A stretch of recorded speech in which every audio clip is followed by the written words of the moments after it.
Hai rekan-rekan investor, balik lagi di ulasan pasar kita.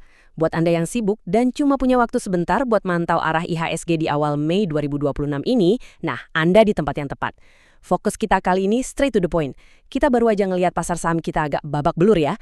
Di paparan kali ini, kita bakal bedah insight yang bisa langsung Anda pakai buat ngatur strategi portofolio minggu ini. Nggak usah panjang lebar, yuk langsung kita bahas datanya. Oke, biar cepet, ini struktur bahasan kita. Kita mulai dari rapor merah IHSG terkini, lanjut ke sentimen global penggerak pasar, terus kita lihat data domestik penahan koreksi, dan pastinya ditutup sama daftar saham pilihan analis. Sip, kita masuk ke bagian pertama, rapor merah IHSG terkini. Nah, ini realitas yang lagi kita hadapi. IHSG kita beneran merosot tajam 2,03%, nyungsep ke level 6.956 pas penutupan hari Kamis 30 April kemarin. Kehilangan lebih dari 144 poin dalam sekejap tuh lumayan bikin jantungan kan? Ini jelas tamparan psikologis buat pasar, apalagi kita lihat pelemahan beruruntun dalam 3 dari 4 hari perdagangan minggu itu. Kalau di total, indeks kita udah ambruk sampai 5,72% loh sepanjang pekan. Gila ya? Dan coba lihat angka ini. Ini nunjukin seberapa besar taruhannya sekarang. Hampir 50 triliun rupiah. Angka persisnya 49,874 triliun rupiah. Itu adalah total net sell alias jual bersih investor asing sejak awal 2026 sampai akhir April kemarin. Bayangin, di hari Kamis itu aja modal asing yang kabur hampir 1,5 triliun rupiah.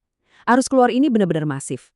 Ini jadi sinyal kuat kalau manajer investasi global lagi risk off. Mereka benar-benar lagi geser selera resiko mereka menjauh dari pasar kita. Imbasnya, pelemahan ini kerasa banget di mana-mana.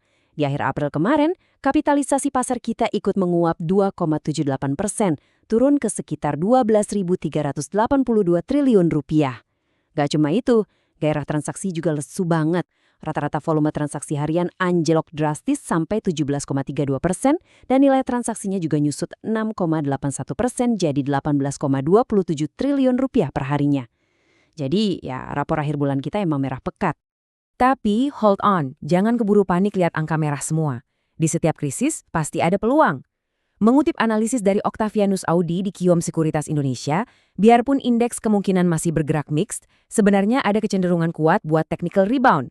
Kenapa bisa gitu? Soalnya indikator RSI atau Relative Strength Index kita tuh udah mepet banget ke area oversold alias jenuh jual. Simpelnya, saham-saham kita udah ditekan habis-habisan sampai akhirnya muncul peluang buat mantul naik. Seenggaknya dengan rentang support di 6.878 dan resistance di 7.030. Lanjut ke bagian kedua, sentimen global penggerak pasar. Oke, sekarang apa sih yang ngedorong ini semua dari luar? Nah, yang paling menarik di sini adalah dinamika geopolitik. Sekarang lagi ada optimisme baru soal proposal perdamaian antara Amerika Serikat dan Iran. Good news-nya, ini langsung bikin harga minyak mentah terkoreksi di akhir pekan lalu. Dan tahu nggak, turunnya harga minyak ini malah bisa jadi katalis yang super positif. Soalnya, ini langsung ngebantu meredakan kekhawatiran soal ancaman inflasi global dan mahalnya biaya energi. Tapi di sisi lain, kita juga masih wait and see nungguin data tenaga kerja AS. Karena data ini yang bakal nentuin arah suku bunga global ke depannya. Masuk ke bagian ketiga, data domestik penahan koreksi. Untungnya, pas lagi ada badai global, fundamental ekonomi dalam negeri kita justru lagi pamer otot. Data inflasi bulan April 2026 diproyeksi melambat ke level 3% secara tahunan, seiring meredanya efek konsumsi habis lebaran. Terus, neraca perdagangan kita di bulan Maret juga diproyeksi masih surplus mantap di angka 4,2 miliar dolar AS. Pasar juga lagi nungguin rilis data pertumbuhan ekonomi dan posisi cadangan devisa kita nih.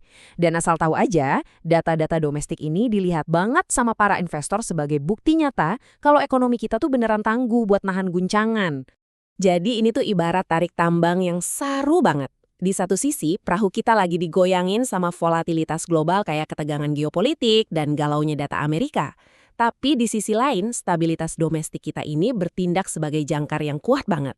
Inflasi yang anteng di 3% dan surplus perdagangan miliaran dolar tadi adalah alasan utama kenapa koreksi tajam IHSG kemungkinan besar bakal ketahan dan siap buat mantul lagi.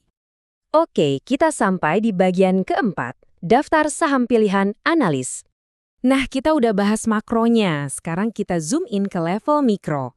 Di tengah kondisi asing yang lagi banyak jualan, tapi ada harapan damai di luar sana, plus data domestik kita yang kuat, pertanyaannya adalah, saham apa nih yang patut banget buat dicermati minggu ini?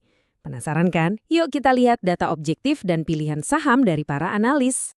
Berdasarkan rekomendasi teknikal dari teman-teman di Kiwum Sekuritas dan MNC Sekuritas, ada 5 saham yang dinilai punya potensi cuan jangka pendek. Pertama, ada SSIA nih. Setelah menguat ke 1.785, dia diproyeksi bisa ngejar target 2.000 pekan ini. Kedua, raksasa energi kita, Adero, yang ditutup di 2.520, punya target ke 2.660. Lanjut ke sektor tambang mineral, ada ANTM, dari posisi 3.740, analis ngelihat peluang dia bisa menyentuh 4.130. Terus di sektor poultry atau ayam-ayaman, ada CPIN, yang berpotensi melesat dari 4.010 menuju 4.260. Terakhir, buat yang suka sektor retail, ada MAPI di harga penutupan 1.215 dengan target harga ke level 1.410. Buat Anda para investor yang sibuk, ini bisa jadi panduan angka yang lumayan jelas buat metain area support dan resistance minggu ini. Tapi ingat ya, disclaimer on, semua rangkuman data dan target harga analis di paparan kita kali ini bukanlah saran keuangan mutlak. Keputusan beli atau jual pastinya 100% ada di tangan Anda sebagai investor. Datanya udah kita gelar semua, pasar lagi jenuh jual, ekonomi domestik kita ngasih bantalan yang tebal, dan deretan target harganya udah kelihatan. So, pertanyaannya sekarang, ngelihat semua dinamika ini, gimana nih cara Anda meracik ulang portofolio minggu depan? Selamat menganalisis, tetap bijak dan happy investing!